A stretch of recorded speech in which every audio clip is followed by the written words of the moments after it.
जा सकता है, भगवान में लय हो जा सकते हैं, पर कैसे? देखो, अगर पानी में आप एक बूंद पानी मिला दो, वो बिल्कुल उसके जैसा हो जाएगा। समंदर में पानी की एक बूंद आप डालो, वो तुरंत समंदर बन जाएगा। बूंद एक ही थी, लेकिन समंदर में मिलते ही वो पानी में मिल करके सागर बन जाएगा। लेकिन अगर समंदर में आप तेल की एक बूंद डालो, वो समंदर में मिल जाएगा क्या? पानी की बूंद डाली, वो समंदर में मिल गई। तेल की बूंद डालो, एक ही डालो, समंदर में मिलेगी क्या? पूरे समंदर में घूमती रहेगी, लेकिन मिलेगी नहीं। तो बड़ी सुंदर बात बोली है, भगवान में मिला जा सकता है, भगवान में लय हो जाया सकता है, लेकिन कैसे? जब तुम भी अब पानी में मिलना है तो तुमको भी पानी बनना पड़ेगा। अगर पानी में मिलना और तुम तेल बने रहो तो कभी पानी में मिलने वाले हो नहीं। अगर भगवान में मिलना है तो भगवान के जैसे बन जाओ, भगवान के जैसे बन जाओ। यदि तुम जड़ता लेकर के रहो, दुर्गुणों को लेकर के रहो, तो कैसे मिलोगे उसमें? पानी में पानी मिलता है, पानी में तेल नहीं मिलता है। वो दिव्यात्मा है, वो परमात्मा है, परमात्मा में विशुद्ध आत्मा मिलती है। तो अपनी आत्मा को सजाना पड़ेगा, जैसे आए थे वैसे जाना पड़ेगा। जितनी निर्दोषता को लेकर के आए थे हम लोग, जितनी सरलता को लेकर के दुनिया में आए थे, जाते समय वही सरलता लेके जानी पड़ेगी ना महाराज। दुनिया में जब आए थे कितने निर्दोष थे, कितने कोमल थे, कितने साफ हृदय वाले थे। आप कहोगे क्या प्रमाण है? तो छोटे छोटे बच्चों को देखो, छोटे छोटे बच्चों में कोई दोष होता है क्या? छोटे छोटे बच्चों में कोई विकार होता है क्या? कोई दुर्गुण होता है क्या? उनमें तो लोभ भी नहीं होता महाराज, कोई लालच नहीं होता छोटे बच्चों के अंदर। साफ हृदय वाले होते हैं, निर्मल मन वाले होते हैं। भरोसा नहीं होता तो एक प्रयोग करना, अपने एक हाथ में सोने की चैन लेना और दूसरे हाथ में चॉकलेट लेना, और एक हाथ में सोने की चैन और दूसरे हाथ में चॉकलेट लेकर के किसी छोटे से बच्चे की तरफ बढ़ा देना। बच्चा क्या उठाएगा? हम बच्चों से पूछ रहे हैं, हा? बड़े नहीं उत्तर देंगे, क्या उठाओगे? बच्चे बोले चॉकलेट। अब वही दोनों हाथ, एक हाथ में सोने की चैन और दूसरे हाथ में चॉकलेट, अब वो बड़ों के सामने ले जाए तो बड़े आप लोग क्या उठाओगे?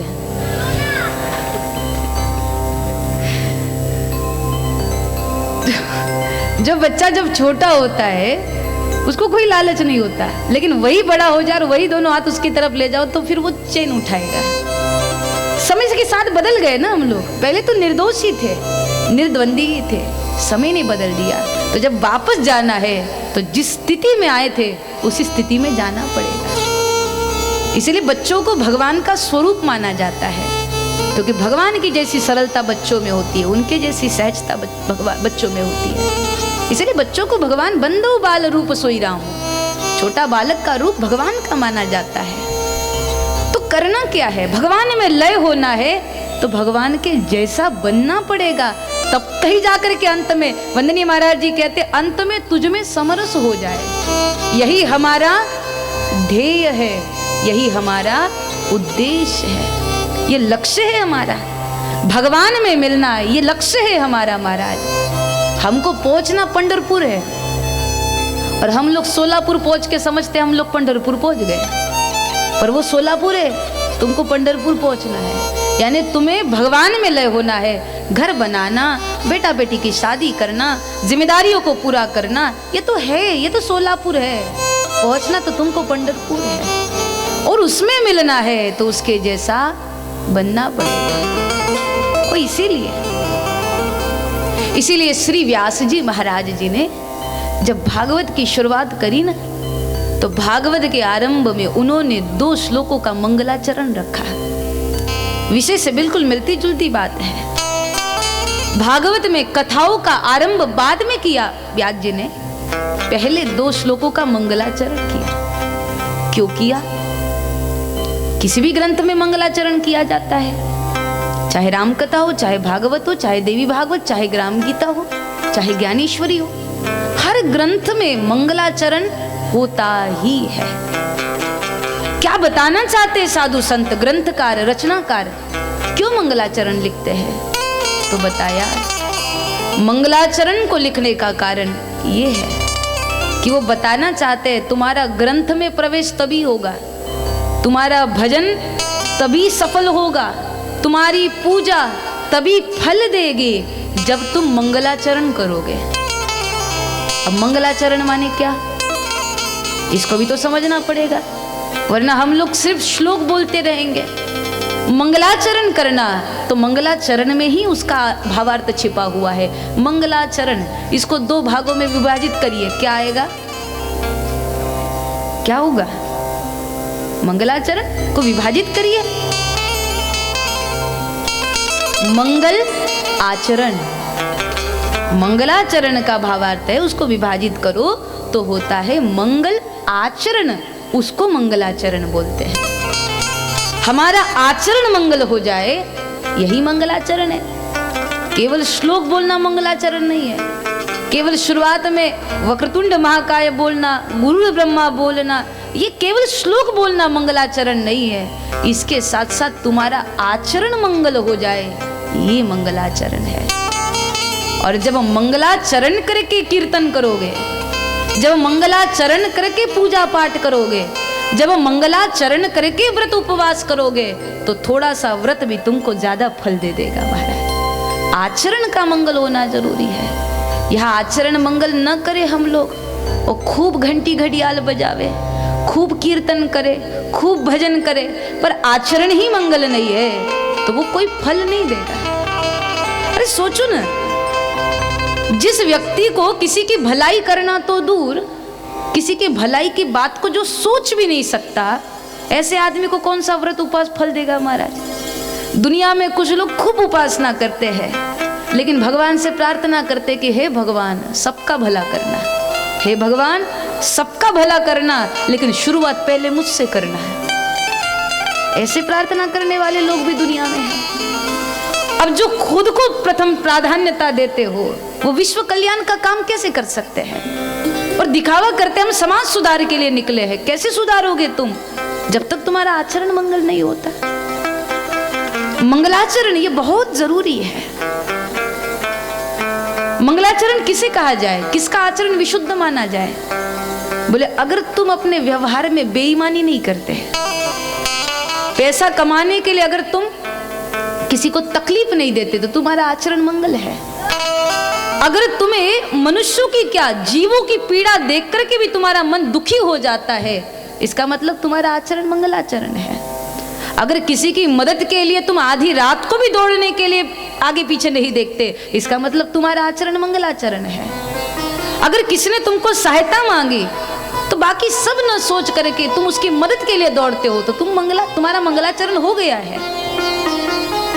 हमें समझना पड़ेगा, हम व्यवहार में बेईमानी करें और यहाँ पूजा भी करें, तो भगवान इसको कभी स्वीकार नहीं करेगा। एक इंसान अगर अन्य इंसान के साथ अन्याय करता है, जिस जगत में हम लोग रहते हैं, उस जगत के जीवों के साथ अगर इंसान अन्याय करता है, तो उसकी कोई पूजा, कोई पद्धति, कोई उपासना, कोई उपवास भगवान कभी स्वीकार नहीं करेगा। सीधी बात है महाराज। कोई आदमी आपको प्रसन्न करने के लिए बहुत कोशिश करता है, आपके लिए नए नए तोहफे लाता है, उपहार लाता है, आपको प्रसन्न करने के लिए वो आपकी स्तुति हर रोज करता है, वो पूरा प्रयास करता है आपको खुश करने का, लेकिन वो आपके बेटे के साथ दुश्मनी करता है, वो आपके बेटे को दुख देता है। तो एक बात बताइए, आप उसकी स्तुति से कभी प्रसन्न होगे क्या? जो आपके बेटे को कष्ट देता है, तकलीफ देता है, उसकी स्तुति से आप कभी प्रसन्न नहीं होगे। आप यही कहोगे कि भाई तुमने जो जो उपहार तोहफे लाए हैं वो सब हम लेंगे, लेकिन तब जब तुम हमारे बेटे को परेशान करना बंद कर दोगे। तो यही तो बात है, हम भगवान को प्रसन्न करना चाहते हैं, लेकिन भगवान की बनाई हुई दुनिया के साथ बेईमानी कर रहे हैं, तो भगवान कभी प्रसन्न होने वाला नहीं है। देखो, भगवान को प्रसन्न करने से सबसे बड़ी अच्छाई ये है कि भगवान की जो बनाई हुई दुनिया है ना, उसके साथ अपना व्यवहार अच्छा कर लो। अगर भगवान के बच्चों के साथ व्यवहार अच्छा करोगे, यानी संसार के सभी जीवों के साथ जब तुम्हारा व्यवहार विशुद्ध हो जाएगा, तब बिना उपासना के, बिना पूजा के वो प्रसन्न हो जाएगा। ये बात है, बड़ी सुंदर कथा है। किसी गांव में एक साईं मंदिर था और साईं मंदिर के बाहर एक फूल मालाओं की बड़ी सुंदर दुकान लगी हुई थी। एक सेठ ने वहां से 250 की माला खरीदी और अपनी जेब में से पैसा निकाल करके दुकानदार को देने वाला था कि इतने में एक गरीब का बच्चा वहां पर आया और आकर के सेठ को छू करके बोला कि साहब बड़ी भूख लगी है, साहब कुछ दे दो, भूख लगी है। छोटा सा बच्चा था, 2-3 दिन से भूखा था, भूख से तड़प रहा था, इसीलिए सेठ के पास आया और आकर के बोला साहब बहुत भूख लगी है, कुछ दे दो। उस सेठ को गुस्सा आया कि इसने मुझे छुआ कैसे। उस सेठ ने उस बच्चे को धक्का दिया, वो बच्चा गिरा जमीन पर। 11-12 वर्ष का बच्चा होगा। अपने आप को संभालते हुए उठा और रोते हुए आंसू पोंछ करके बोलने लगा साहब पैसा नहीं चाहिए, बहुत भूख लगी है, कुछ खाने को ही दे दो, साहब बहुत भूख लगी है। लेकिन उसके बाद भी उस सेठ को उस बच्चे पे दया नहीं आई, तरस नहीं आया। एक सज्जन आदमी कई देर से ये दृश्य देख रहा था, दूर खड़े होके। उस सज्जन के मन में दया उमड़ी, चल करके आया, आकर के दुकानदार को 10 रुपए दिए और दुकानदार से कहा भैया एक गिलास बढ़िया गन्ने का जूस बनवा दो। दुकानदार ने 10 रुपए लिए, बढ़िया गन्ने का जूस बनवाया, उस आदमी के हाथ में दिया। वो आदमी वो जूस लेकर के उस बच्चे के पास गया और उसके सिर से हाथ घुमाते हुए बोला बेटा भूख लगी है ना, ये लो पियो। न जाने कितने दिन से बच्चा भूखा होगा, एक घुट में पूरा जूस पी गया। पीने के बाद जिसने पिलाया उस सज्जन आदमी की तरफ वो बच्चा देखता रह गया और देखने के बाद एकदम से मुस्कुराया और बड़ी सी मुस्कुराहट के साथ नाचते हुए, कूदते हुए, उछलते हुए वहां से वो बच्चा चला गया। अब ये सब देखने के बाद उस सेठ को बड़ा गुस्सा आया। सेठ ने उस सज्जन आदमी से कहा क्या जरूरत थी उसको देने की, मैंने नहीं दिया, तुमने कैसे दे दिया? अरे तुम जैसे लोग इन भिखारियों को सिर पे चढ़ा लेते हो, क्या जरूरत थी उसको देने की? तो सुन करके सज्जन आदमी ने बड़ा प्यारा जवाब दिया। उसने कहा कि सेठ तुमको मंदिर के मूर्ति में साईं दिखता है, एक एक शब्द को बड़ी बारीकी से समझिएगा। उस सज्जन आदमी ने कहा कि भाई सेठ तुमको मंदिर के मूर्ति में साईं दिखता है, जिसके लिए तुमने 250 की माला खरीदी और मुझको उस बच्चे के हंसी में साईं मिल गए। तेरा साईं तो 250 में भी न हंसा और मेरा साईं तो सिर्फ 10 रुपए में हंस दिया, मेरा साईं तो सिर्फ 10 रुपए में हंस दिया। क्या समझ में आता है? भगवान कहा है, वंदनीय राष्ट्र संत टुकड़ो जी महाराज कहते हैं जनता में ही जनार्दन है। इसका मतलब ये नहीं कि मंदिर हम बंद करवा दें, इसका मतलब ये नहीं कि पूजा पाठ बंद करवा दें, नहीं, इंसानों के द्वारा बनाई हुई मूर्ति की भी पूजा करो और साथ साथ जो उसने मूर्तियां बनाई है इंसान, उसकी भी पूजा करो। तुमको वेद पढ़ना आता हो या ना आता हो चिंता की बात नहीं, पर किसी की वेदना पढ़ना सीख जाओ तो इससे बढ़कर के पूजा और दुनिया में दूसरी कोई हो नहीं सकती महाराज। ये पूजा है।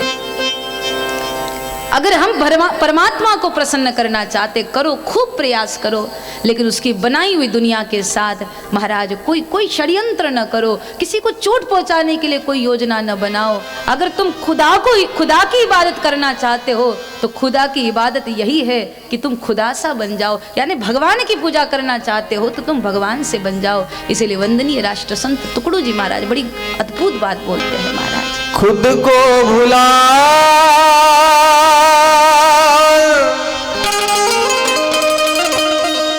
खुद को भुला खुदा गा रहा है, किधर जा रहा है भले आदमी तू, किधर जा रहा है भले आदमी तू, किधर जा रहा है। खुद को भुला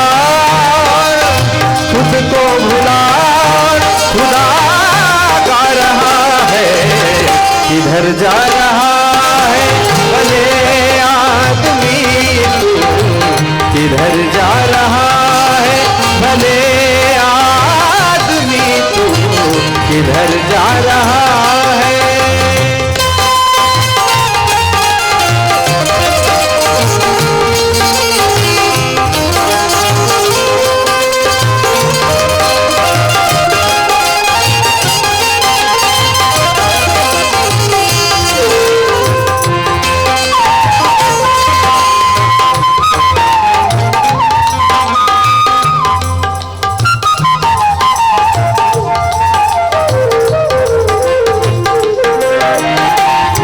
इसी ही तरह कोई तीर्थ को जावे, इसी ही तरह कोई तीर्थ को जावे, खुद को भूले और पानी में नहावे, खुद को भूले और पानी में नहावे, इसके बताए से, इसके बताए से बहका रहा है भले आदमी तू, किधर जा रहा है भले आदमी तू, किधर जा रहा है।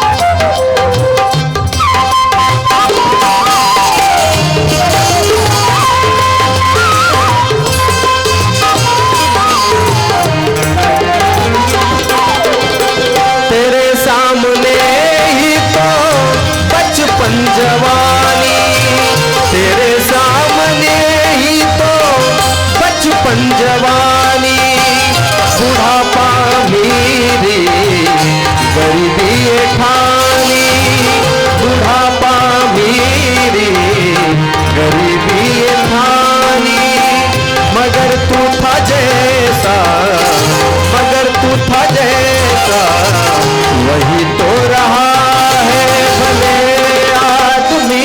तू, किधर जा रहा है भले आदमी तू, किधर जा रहा है।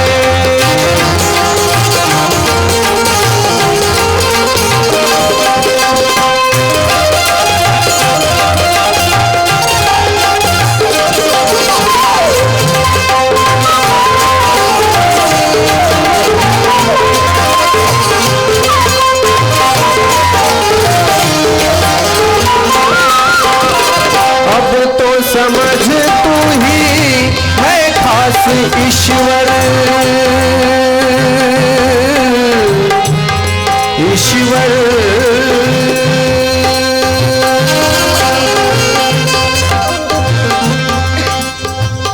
अब तो समझ तू ही है खास ईश्वर। नी सा ग नी सा ध नि म ध ग म ध नि ध नि ध ध ध नि सा ग नि सा ध नि म ध ग म ध नि ध नि ध ध ध नि ध ध नि ध नी सा ग नि सा ग ग ग ग ग ग ग ग ग म ग म ध म ध ग सा ग नि सा ध नि सा ग नि सा ध नि म ध ग म ध नि ध नि ध ध ग म ध नि ध नि ध ध ग म ध नि ध नि ध ध ध। अब तो समझ तू ही है खास ईश्वर, अब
शब्द समझ में आ रहे हैं? उधर तो आवाज ठीक है, क्योंकि भजन ये भी गाए जा रहे हैं ना, तो जो आधा पौना घंटा में हम सुनाना चाहते हैं वो चीज आपको 5 मिनट में समझ में आ जाए, इसलिए जितने भी प्रमाण है वो सब गुरुदेव के हैं, वंदनीय राष्ट्र संत टुकड़ों जी महाराज जी के हैं। इसलिए एक एक शब्द को भी समझना बहुत जरूरी है महाराज। वैसे तो वंदनीय महाराज जी की बहुत सारी रचनाएं हैं, लाखों भजन है, अनगिनत रचनाएं गुरुदेव की है, अभंग गाथा है, अनगिनत है। लेकिन उन सभी रचनाओं में, ये मेरा व्यक्तिगत मत है, उन सभी रचनाओं में जो सबसे अधिक प्रभावी और मेरे मन को छूने वाला जो भजन है वो यही है, भले आदमी तू किधर जा रहा है, खुद को भूला और खुदा गा रहा है। खुद को भूल करके हम भगवान को गा रहे हैं। यही उपासना है भगवान की, कि हम उसके जैसे बन जाए। तो इसीलिए व्यास जी महाराज जी ने भागवत के आरंभ में ये 2 श्लोकों का मंगलाचरण दिया है, और मंगलाचरण के साथ ही व्यास जी महाराज अब यहाँ पर श्रीमद् भागवत का मंगलमय भाव के साथ श्री गणेश करते हैं। चले प्रवेश करें बड़े भाव के साथ। उससे पूर्व एक बार भगवान राधा माधव के चरणारविंद में हाजिरी लगाते हुए बड़े प्रेम के साथ दोनों हाथ उठाकर